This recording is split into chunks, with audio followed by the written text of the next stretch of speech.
باللہ من الشیطان الرجیم بسم اللہ الرحمن الرحیم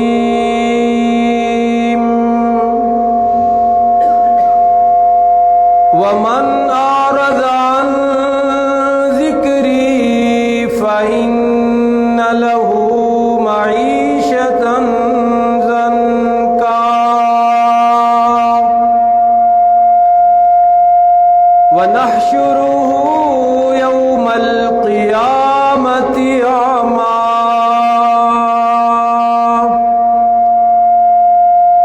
قال رب لم حشرتني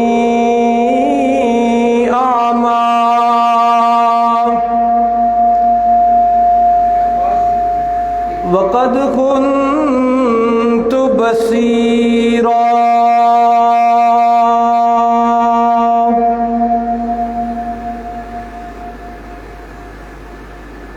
صدق اللہ العظیم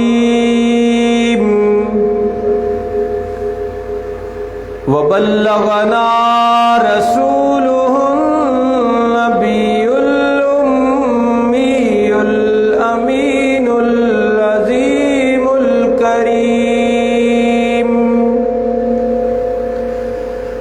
ونحن على ذلك لمن الشاهدين والشاكرين والحمد لله رب العالمين اللهم صل على محمد وعلى آل محمد كما صليت على إبراهيم وعلى آل إبراهيم إنك حميد مجيد اللهم بارك على محمد وعلى آل محمد كما باركت على إبراهيم وعلى آل إبراهيم إنك حميد مجيد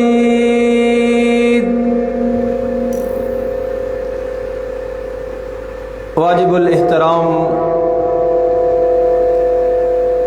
ہوں ہے جڑے نا ارلے انہوں نے تھوڑا تھوڑا پیچھے کر دیو اے چار جڑے کٹھے نا انہوں نے تھوڑا تھوڑا پیچھے تے کر دیو پراں تے چل ٹھیک ہو گیا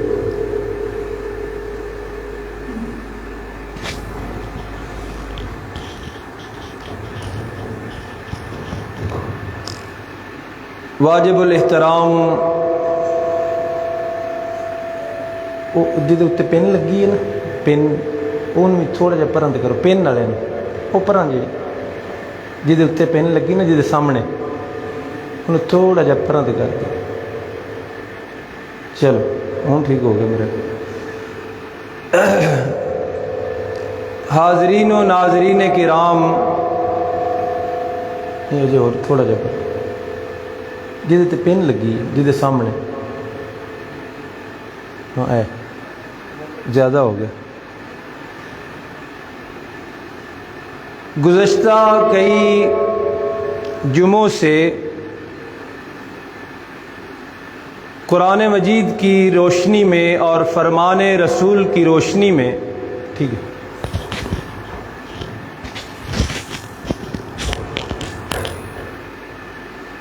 اللہ رب العالمین کی توفیق سے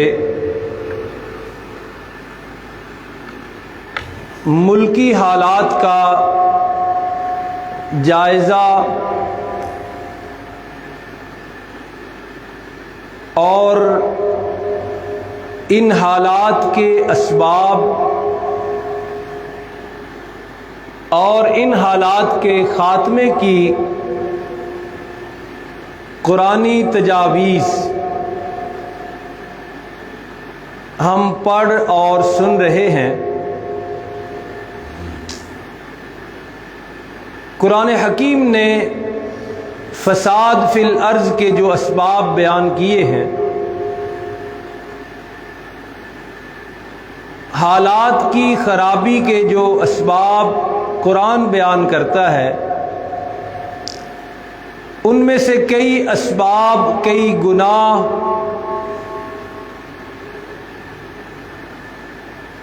ہم نے پڑھے اور سنے۔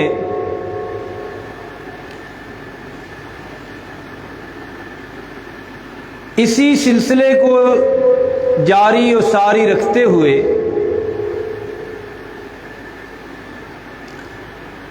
آج بھی ہم قرآن مجید کی روشنی میں ایک ایسے عمل کا جائزہ لیں گے جو معاشرے کے بگاڑ کا سبب بنتا ہے اور اللہ کے عذاب کو دعوت دیتا ہے۔ یہ تو رب العالمین کا دیکھیں کتنا کرم ہے کہ قرآن جیسی سچی کتاب میں اللہ نے یہ باتیں بیان فرما دی ہیں۔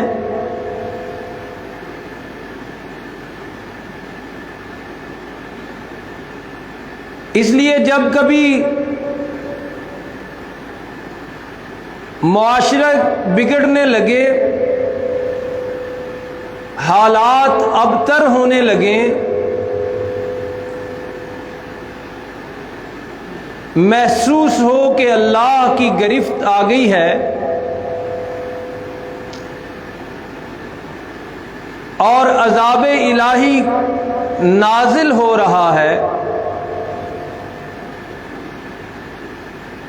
تو مسلمانوں کو چاہیے کہ فی الفور ان اسباب کا خاتمہ کریں جنہیں قرآن نے کہا ہے کہ نزول عذاب کے یہ اسباب ہیں۔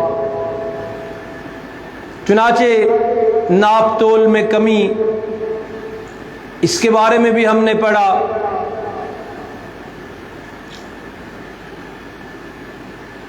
اور برائی پر گرفت نہ کرنا، برائی کو برائی نہ کہنا اور برے کا ہاتھ نہ روکنا، جب یہ سوچ پورے معاشرے پہ مسلط ہو جاتی ہے کہ کسی کو کچھ نہ کہو جی، نہ کسی سے چھیڑ چھاڑ کرو، نہ کسی کے عمل زیر بحث لاؤ، تو اس وقت بھی اللہ ناراض ہوتے ہیں۔ اس حوالے سے بھی قرآن حکیم کی کئی آیات کی روشنی میں ہم نے گفتگو کی۔ تو آج کی اس مختصر سی گفتگو میں بھی ایک ایسا سبب اور ایسا عمل ہم پڑھ رہے ہیں قرآن مجید کی روشنی میں کہ جسے میں نے نہیں، کسی عالم، کسی مفتی، کسی خطیب، کسی مقرر نے نہیں، رب العالمین نے سبب قرار دیا ہے عذاب اور گرفت کا۔ اور قرآن نے بیان کیا ہے کہ جس معاشرے میں یہ گناہ ہوگا، جس معاشرے کا چال چلن ایسا ہو جائے گا، اس معاشرے میں کبھی سکون، چین، آرام نہیں نظر آئے گا، بلکہ الٹا اللہ کی گرفت نظر آئے گی۔ چنانچہ بڑی جلدی ہم ان آیات کی طرف آتے ہیں جن میں اللہ رب العالمین نے یہ ساری چیزیں بیان فرمائی ہیں. یہ سورۃ الطٰہٰ ہے اور 16ویں سپارے کا بالکل آخری صفحہ ہے. ذرا سنیے قرآن حکیم معاشرے کے بگاڑ اور عذاب الہی کے نازل ہونے کا سبب کیا قرار دے رہے ہیں، اور پھر دیکھیے کہ کیا وہ ہمارا یہ معاشرہ، ہمارا یہ ملک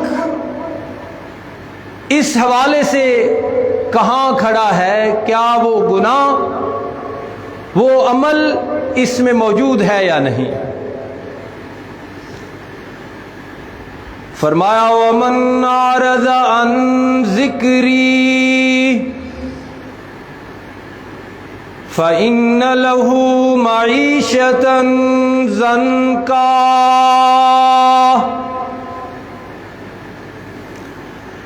قرآن حکیم نے بڑے دو ٹوک الفاظ میں صاف ستھرے انداز میں پردہ اور خفا رکھے بغیر واضح انداز میں فرمایا من اعرض عن ذکری. کائنات کا بنانے اور سجانے سنوارنے چلانے والا رب کہہ رہا ہے کہ کائنات میں امن و سکون کیوں نہیں، آؤ میں تمہیں سبب بتاؤں. فرمایا من اعرض عن ذکری، جو بھی میری یاد سے منہ موڑے گا. اور ذکر سے مراد یہاں قرآن کے ماہرین کہتے ہیں قرآن مراد ہے. گویا ترجمہ یہ ہے من اعرض عن ذکری. اللہ فرما رہے ہیں، رب العالمین ساری کائنات کے مالک فرما رہے ہیں کہ جس نے میرے قرآن سے منہ موڑا. یہ قرآن سے دوری، یہ اس کا آپ عنوان رکھ لیں، اس گناہ کا عنوان قرآن سے دوری. فرمایا من اعرض عن ذکری، جس معاشرے نے بھی میرے قرآن سے منہ موڑا، جس فرد نے بھی میرے قرآن سے منہ موڑا، جس قبیلے نے بھی میرے قرآن سے منہ موڑا، دنیا کا کوئی بھی شخص ہے، حتیٰ کہ طبقہ علماء بھی کیوں نہ ہو، صوفیاء کا طبقہ کیوں نہ ہو، مبلغین کا طبقہ کیوں نہ ہو، تاجر ہو تب بھی، بزنس مین ہو تب بھی، غلام اور نوکر پیشہ لوگ ہوں تب بھی، سردار اور چودھری ہوں تب بھی. فرمایا من اعرض عن ذکری، جس نے بھی میرے قرآن سے منہ موڑا اس کا یہ نتیجہ ضرور نکلے گا.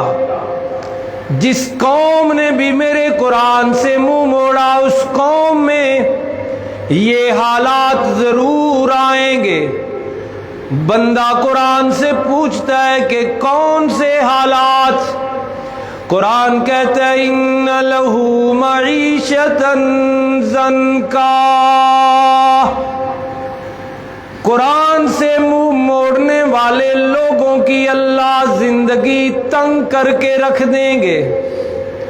قرآن سے منہ موڑنے والے فرد کی زندگی میں امن اور سکون ختم ہو جائے گا. قرآن کو کمر دے کے بیٹھنے والوں کو کبھی بھی سکون اور چین نصیب نہیں ہوگا. یہ قرآن نے بڑے مختصر انداز میں معاشرے کی ابتری، بربادی، فساد اور تباہی کا سبب 2 لفظوں میں بیان کر دیا ہے. اب ذرا اپنی قوم کا جائزہ لے لے، کون ہے جو روزانہ قرآن کی تلاوت کرتا ہے؟ کون ہے جو روزانہ قرآن کی ایک آیت سمجھنے کی کوشش کرتا ہے؟ کون ہے جو اس نیت سے روز صبح قرآن کھولتا ہے کہ دیکھوں تو صحیح اللہ نے اس میں لکھا کیا ہے؟ کون ہے اور کتنے لوگ ہیں؟ ہزاروں میں سے 100 میں سے نکال لیں تناسب جو روزانہ قرآن پڑھتے ہوں۔ کتنے لوگ ہیں جو اللہ کا کلام سمجھنے کی روز کوشش کرتے ہیں؟ پڑھنے والے بھی چند مل جائیں گے، شاید 1000 میں سے ایک آدمی، پورا پاکستان سامنے رکھ کے یہ تناسب کہہ رہا ہوں، 1000 میں سے بھی مشکل ہے، شاید 10,000 میں سے 10,000 انسانوں میں شاید ایک آپ کو ملے، اور وہ بھی بڑی مشکل سے، کہ جس نے ارادہ کیا ہو کہ آج سب سے پہلے دن کا آغاز میں نے قرآن کی ایک آیت سمجھنے سے کرنا ہے، ہزاروں میں سے ایک۔ اور میں یہ عرض کر رہا تھا کہ قرآن پڑھنے والا بھی اکا دکا مل جائے گا، قرآن کو سمجھنے والا بھی شاید مل جائے، لیکن پورا ملک سامنے رکھ کے مجھے یہ اجازت دیجئے کہ کہہ سکوں قرآن کو اپنا دستور العمل بنانے والا شاید ایک بھی نہ ملے، کہ جس نے ارادہ کیا ہو کہ عقائد کے معاملے میں جو قرآن کہے گا میں اس کی مانوں گا، جس نے یہ تہیہ کیا ہو کہ جو اعمال کے معاملے میں اللہ کا قرآن کہے گا میں اسے فیصلہ کن بات مانوں گا۔ قرآن پہ قسمیں ہاتھ رکھ کر قسمیں اٹھانے والے تو مل جائیں گے، قرآن پر، قرآن کی قسم پر فیصلے کرنے والے تو مل جائیں گے، قرآن کو بابرکت کتاب سمجھ کر اپنے گھروں میں غلافوں میں لپیٹ کر رکھنے والے تو مل جائیں گے، لیکن وہ نہیں ملیں گے جو کہتے ہوں کہ ہم اللہ کی کتاب کے مطابق زندگی گزاریں گے۔ تو قرآن نے یہی مرض بتایا ہے، یہی گناہ بتایا ہے کہ معاشرہ ابتر ہو جائے گا۔ اور میں 3-4 جمعوں سے یہ کہہ رہا ہوں کہ اگر ممبر و محراب بھی خاموش ہو جائے اس معاملے میں تو کون پھر بتائے گا؟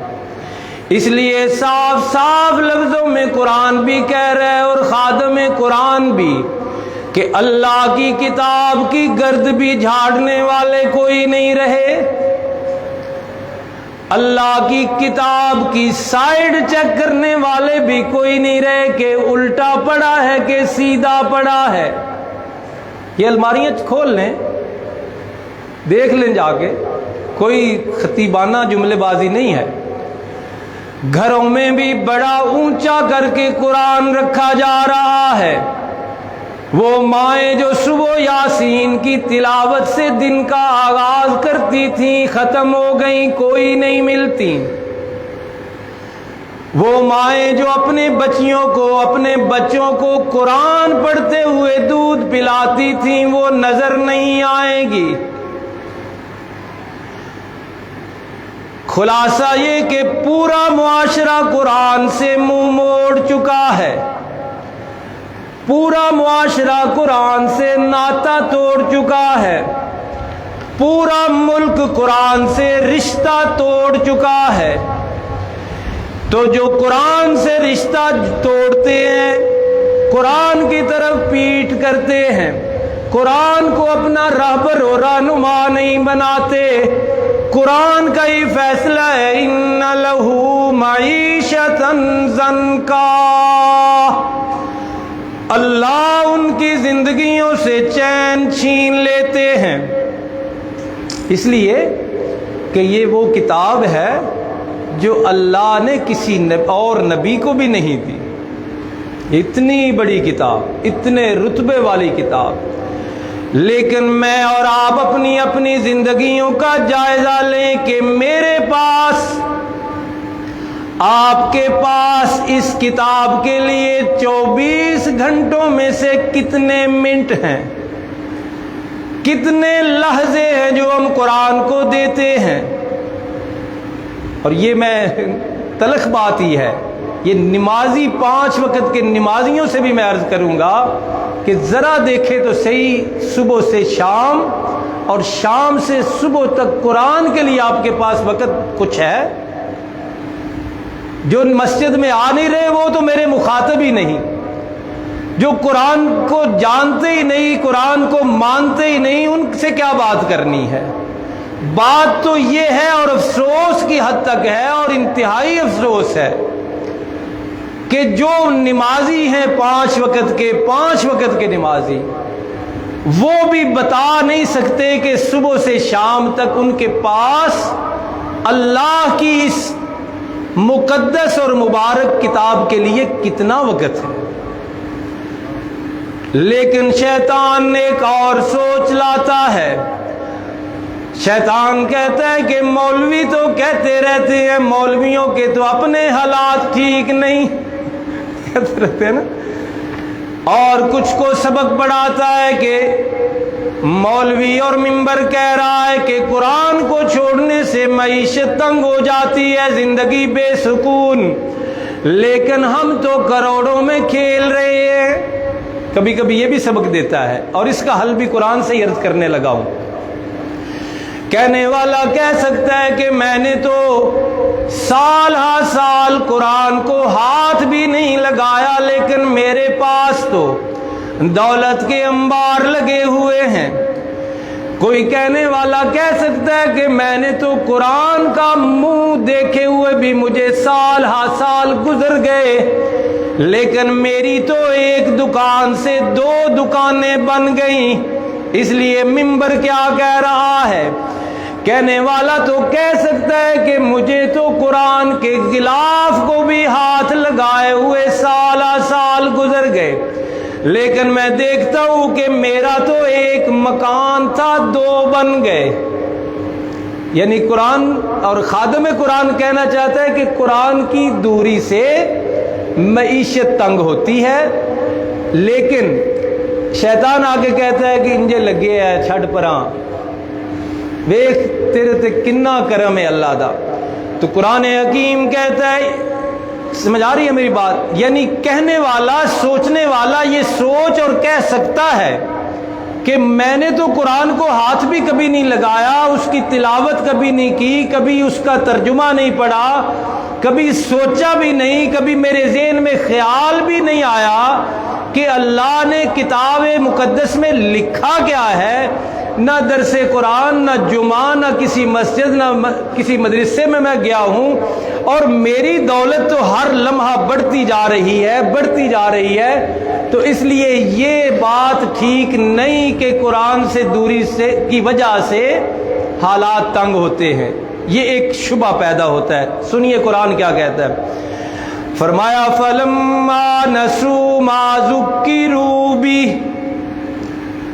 قرآن کہتا ہے کہ تمہارے اس شبے کا حل بھی موجود ہے، اور بات قرآن سمجھانا چاہتا ہے. فرمایا فَلَمَّا نَسُوا، جب لوگ بھول جاتے ہیں، مَا ذُكِّرُوا بِهِ، اللہ کے ذکر کو، نصیحت کو، قرآن کو بھول جاتے ہیں. اصل سبب تو یہی ہے، اور اس کا نتیجہ تو یہی نکلتا ہے کہ حالات تنگ ہو جاتے ہیں، پریشانیاں آتی ہے، سکھ اور آرام زندگی سے ختم ہو جاتا ہے. لیکن کبھی اس کے برعکس صورت دیکھو تو اس کی وجہ یہ ہے. فرمایا جب میرا قرآن لوگ بھول جاتے ہیں، غلاف کو بھی ہاتھ لگانا گوارا نہیں، پڑھنا تو دور کی بات، قرآن کی سائیڈ چیک کرنا بھی گوارا نہیں کہ پڑھا کہاں ہے، کس پہلو پہ پڑھا ہے. کیوں جی گلت تو نہیں کہہ رہا، ایسے ہے کہ نہیں؟ میں اب ہاتھ نہیں اٹھواؤں گا کہ آج آپ میں سے کتنے لوگوں نے قرآن کو ہاتھ لگایا ہے، صرف ہاتھ، ورنہ رزلٹ ابھی سامنے آ جائے اور تلخ بات پہ معذرت بھی چاہتا ہوں۔ صرف اتنا چیک کرنے کے لیے پوری مسجد میں، بازار میں بھی نہیں جا رہے، ہم منڈی میں بھی نہیں جا رہے، اور کسی سکول کالج میں بھی نہیں جا رہے، بازار میں مسجد سے ہاتھ اٹھوائے نا، کہ آج جس نے قرآن کو صرف ہاتھ لگایا ہے وہ ہاتھ کھڑا کرے، تو نتیجہ ابھی آپ کے سامنے نکل آنا ہے، لیکن میں نہیں اٹھواؤں گا۔ قرآن کی بات سمجھیے، فرمایا فَلَمَّا نَسُوا مَا ذُكِّرُوا بِهِ، جو قرآن سے منہ موڑ کے ترقیاں کر رہے ہیں اور سمجھتے ہیں کچھ بھی نہیں ہوا، ہمیں تو ایسے ہی ڈراتے رہتے ہیں، ان کے لیے یہ آیت فرمایا جب میرے قرآن کو بھولنے والے بھول جاتے ہیں، اللہ کی باتیں یاد نہیں، اللہ کے احکامات یاد نہیں، فوری طور پہ ہم نہیں پکڑتے، بلکہ فرمایا فتحنا علیہم ابواب کل شیء، ہم اس پر ہر چیز کے دروازے کھول دیتے ہیں۔ ہاں آئی نا وہی بات کہ کہنے والا کہہ سکتا ہے میں نے تو ہاتھ بھی کبھی نہیں لگایا، میری تو ایک دکان سے 2 دکانیں بن گئی ہیں، ایک مکان سے 2 مکان، میں تو مل کا مالک بن گیا ہوں، قرآن کو تو میں نے کبھی دیکھا بھی نہیں، تو یہ کیا کہہ رہے ہیں؟ تو قرآن میں یہ بات لکھی، فرمایا فتحنا علیہم ابواب کل شیء، ہم ہر چیز کے دروازے کھول دیتے ہیں، ہر چیز وافر دیتے ہیں، دولت کا حساب ہی نہیں ہوتا، بینک اکاؤنٹ میں پتہ ہی نہیں کہاں کہاں سے رقم آ رہی ہے، فراوانی ہی فراوانی ہو جاتی ہے، لیکن قرآن اگلا بھی مرحلہ بیان کرتا ہے۔ یہ تو اس سوال کا جواب ہو گیا کہ ہم تو کچھ نہیں، قرآن کو ہاتھ بھی نہیں لگاتے، تو بڑا کچھ ہے جی ہمارے پاس، یہ اس کا جواب کہ اللہ کی طرف سے یہ ڈھیل ہے۔ لیکن فرمایا حتی اذا فرحوا بما اوتوا، جب وہ میرے دیے ہوئے پہ خوش ہو جاتے ہیں، اور اتنے خوش ہوتے ہیں نہ اللہ یاد، نہ اللہ کا رسول یاد، نہ قرآن یاد، نہ مسجد نماز روزہ یاد، فرمایا اخذناہم بغتۃ، پھر ہماری پکڑ اچانک آتی ہے۔ سوئے ہوئے تھے بستیوں والے، پانی بہا کر لے گیا، سوئے ہوئے تھے آرام سے سکون سے۔ پچھلے جو میں بھی عرض کیا، اب تازہ میں نے پڑھا نہیں، 400 دیہات نام و نشان مٹا ہے ان کا، 400 دیہات کا۔ فرمایا اخذناہم بغتۃ، اچانک پھر پکڑتے ہیں۔ پھر قرآن کے مقابلے میں پیش کی ہوئی سوچیں کدھر جاتی ہیں جی؟ ہم تو پڑھتے کو نہیں، ہمارے پاس تو بڑا کچھ ہے، ایسے ممبر و محراب والے ڈراتے رہتے ہیں۔ فرمایا فَإِذَا هُمْ مُبْلِسُونَ، نا امید بھی ہو جاتے ہیں، جب پکڑے جاتے ہیں تو پھر امیدیں ساری ختم ہو جاتی ہیں۔ اگلا ٹکڑا بھی آیت کا حصہ مبارک سن لیجئے، فرمایا فَقُطِعَ دَابِرُ الْقَوْمِ الَّذِينَ ظَلَمُوا، پھر ظالموں کی جڑ ہم کاٹ کے رکھ دیتے ہیں۔ 1400 آدمی اس سیلاب میں پانی کی نظر ہوا ہے۔ آپ سوچیں کہ کتنے ان میں سے ایسے ہوں گے جن سے نسل آگے چلنی تھی، جن سے آگے نسل چلنی تھی، جنہوں نے شادیاں کرنی تھی تو آگے نسل چلنی تھی۔ قرآن نقشہ پیش کرتا ہے فَقُطِعَ دَابِرُ الْقَوْمِ، جڑ کاٹ دی جاتی ہے پھر ظالم قوم کی۔ بہرحال جو آیت پڑھی اس کا خلاصہ پھر سن لیجئے۔ فرمایا وَمَنْ أَعْرَضَ عَنْ ذِكْرِي، ہم پڑھ رہے تھے کہ اسباب عذاب کے اسباب کیا ہیں قرآن کی روشنی میں، کچھ پڑھے پچھلے جمعوں میں۔ قرآن سے دوری بہت بڑا سبب ہے عذاب الہی کے نازل ہونے کا، لیکن یہ دنیا کی بات پڑھی، آخرت کی بھی سن لیجئے اسی آیت میں۔ فرمایا نحشرہ یوم القیامت اعمی، میرے قرآن کو پیٹھ دینے والوں، قرآن کا غلاف بھی کبھی نہیں چھوا جن لوگوں نے قرآن کی ایک آیت میں بھی تدبر اور تفکر کرنے کی زحمت کبھی نہیں کی جنہوں نے قرآن کو رہبر و رہنما نہیں مانا۔ فرمایا نحشرہ یوم القیامت اعمیٰ، دنیا میں تو جو سزا ملنی ہی ملنی ہے اور مل بھی رہی ہے، مل بھی رہی ہے۔ میں اس لیے زور دے کے کہہ رہا ہوں کہ بے دین طبقہ کہتا ہے کہ نہیں یہ مینجمنٹ کا قصور ہے، نہیں نہیں یہ اللہ کی کھلی بغاوت کا سبب ہے، یہ شامت اعمال ہے جو قوم پہ مسلط ہوئی ہے۔ لیکن دنیا کی سزا سے ہٹ کر قرآن کہتا ہے نحشرہ یوم القیامت اعمیٰ، قرآن سچا، اللہ کا فرمان سچا کہ قرآن کی طرف پیٹھ کرنے والوں کو قرآن کہتا ہے ہم اللہ قیامت والے دن اندھا کر کے اٹھائیں گے۔ ایسا ہی ہونا ہے، ایمان میرا کہتا ہے ایسا ہی ہونا ہے۔ اگر شک ہو تو پھر قرآن میں شک آتا ہے، لیکن جب اندھا کر کے اٹھائے گا اللہ، اور یہاں کے بڑے بڑے سمجھدار، بڑے بڑے سیانے بزنس مین جو قرآن کا بھی مقابلہ کرتے تھے، وہاں کہیں گے ربی لما حشرتنی اعمیٰ وقد کنت بصیرا، یا اللہ میں تو بڑا سمجھدار اور آنکھوں والا تھا، آج میری آنکھیں کدھر گئیں؟ تو جو قرآن کو نہیں دیکھتی تھیں وہ ان کا جانا ہی بنتا تھا، جو قرآن کی زیارت اور دیدار تک نہیں کر سکتی دن میں ایک دفعہ۔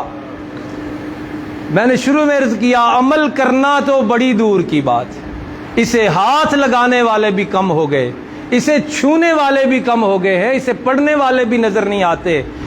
تو قرآن کہتا ہے یہ بندہ کہے گا لما حشرتنی اعمیٰ، یا اللہ میں تو ٹھیک ٹھاک تھا، مجھے اندھا نہ بینا کیوں کر کے اٹھایا؟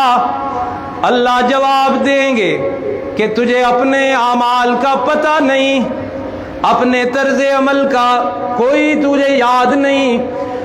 کیا طرز عمل تھا یا اللہ میں کیا کرتا تھا؟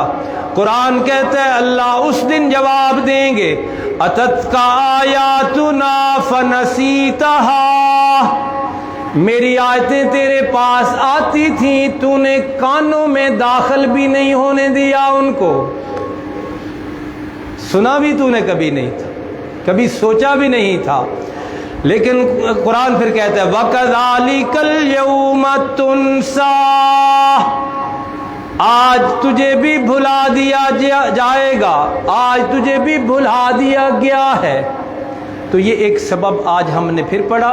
دو لفظوں میں خلاصہ یہ کہ عذاب الہی کے اسباب قرآن نے بیان کیے ہیں، اور ہم قرآن کی روشنی میں ان کا ذکر بھی پڑھ رہے ہیں، اور ان اسباب کو ختم کرنے کی دعوت دے رہے ہیں۔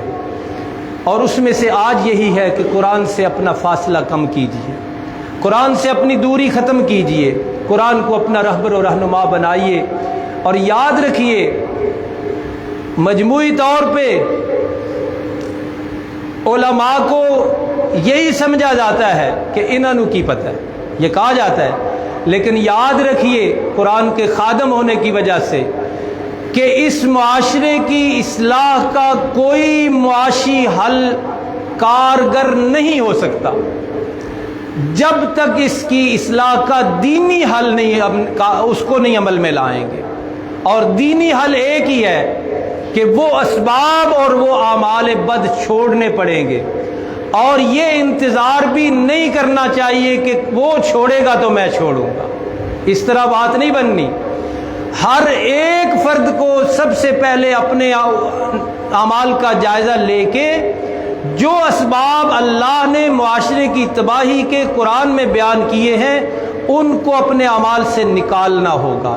ہر ایک کو ناپ تول میں اپنا جائزہ لینا ہوگا۔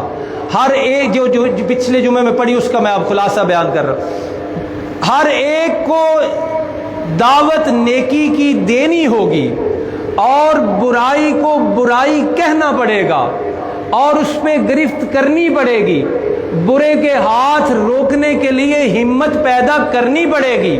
اور آج جو پڑھا اس کے حوالے سے بھی یہی ہے کہ دینی حل یہ ہے، معاشرے کی اصلاح کا دینی حل، ورنہ IMF کوئی بھی آپ کے دکھوں کا مداوع نہیں کر سکتا، وہ تو آتے ہی لوٹنے کے لیے ہے۔ اور جو مقامی حکومتیں ہوتی ہیں، ہمارے جو حکمران ہیں، ان کے پاس بھی ہمارے زخموں کا کوئی حل نہیں ہے، وہ تو اور ہمارا لوں لوں بال بال قرضوں میں جکڑ رہے ہیں۔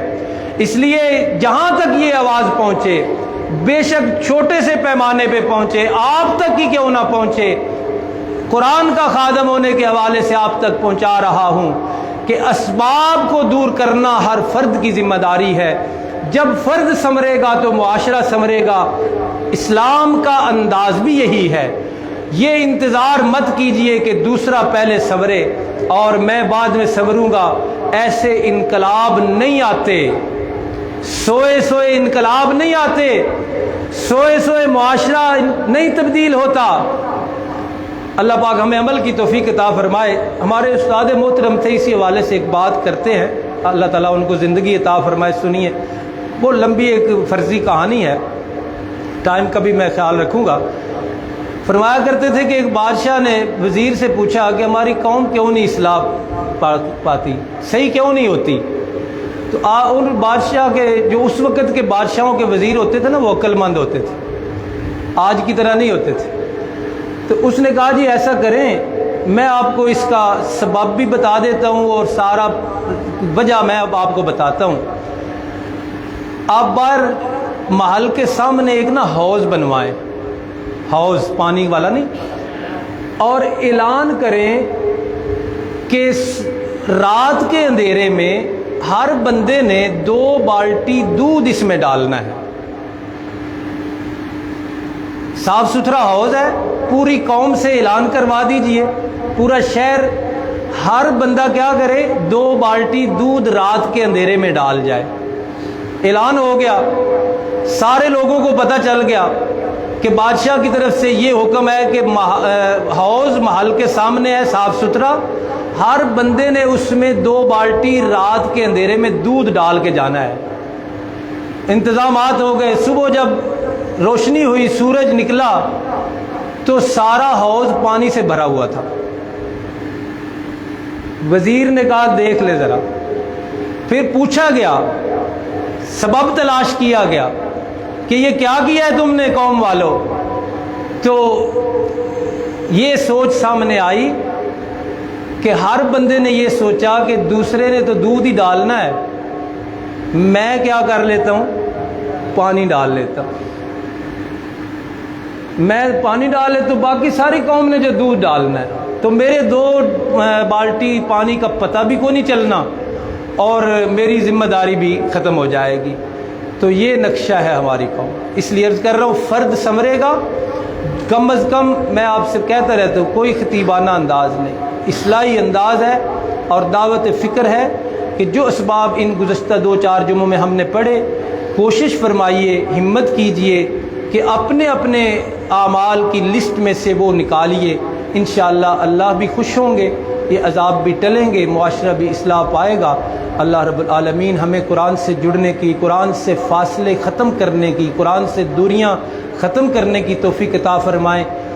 تو وہ ساتھی ہمارے ارادے کرواتے ہیں، تو ارادہ فرمائیں کہ کل سے کم از کم ہر بندہ کم از کم 1 رکوع قرآن کی تلاوت ضرور کرے گا، ارادہ کر لیں، انشاءاللہ کہہ لیں۔ اللہ رب العالمین عمل کی توفیق عطا فرمائے۔